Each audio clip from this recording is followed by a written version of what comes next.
In Tin Can, and this is the first major update for 2021. So this is a pretty big one, and I am gonna take you through just what they have changed in the game. So we'll head straight on into sandbox mode, and aside from this new menu screen that you'll see, which looks pretty nice, they have added, as you can see here, let's just get back in here, basically another pod. So there are now two pods that you can play with, and I'm gonna load up the new one.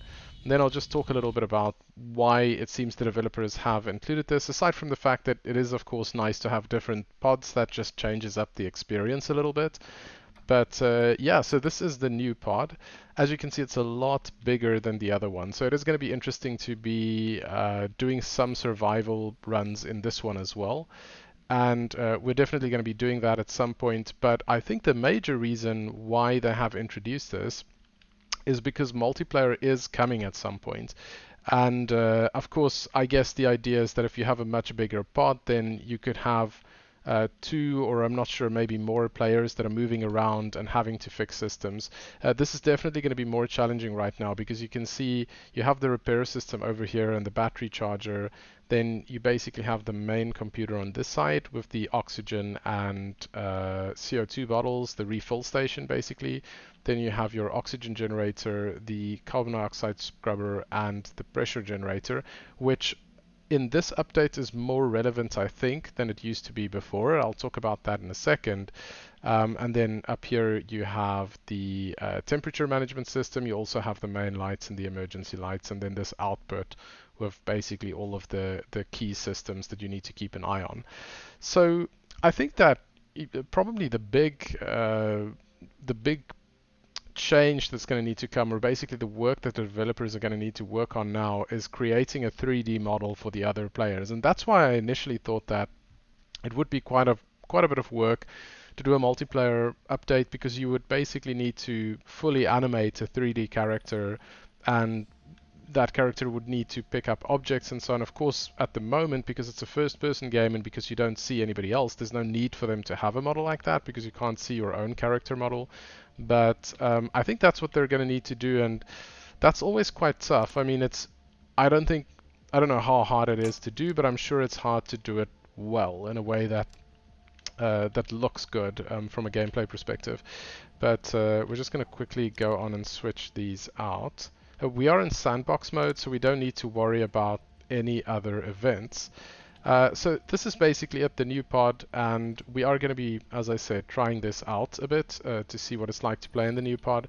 But I want to show you the other big change that's come with this update, which is that you still have the old events, the asteroid, cold electric, and hot nebula, but now you can see there's also a black hole event. So that's also going to change up the survival gameplay a little bit.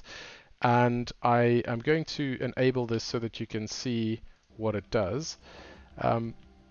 It's not 100% clear to me exactly all the impacts that this can have, but from what I can see so far, what seems to happen with the black hole is if you go over here, it seems to be impacting the pressure in the ship. So what I'm going to do under normal circumstances, and if you've seen any of my other videos, I usually just disable the pressure generator. Generally, you don't need it.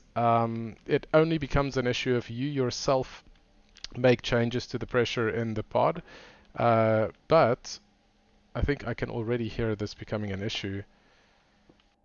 Oh, so very rapidly the pressure is rising. So, okay, I'm quickly going to open this up. But clearly that means that either you're going to have to vent gases out of the pod, which is a problem in itself, because if you lose O2, you're never getting that back, basically. Or you're going to have this system enabled. And I do think that's interesting. It introduces this another choice that you need to make in terms of, are you going to use this system, or are you going to try to do what I just did to vent out of the pod?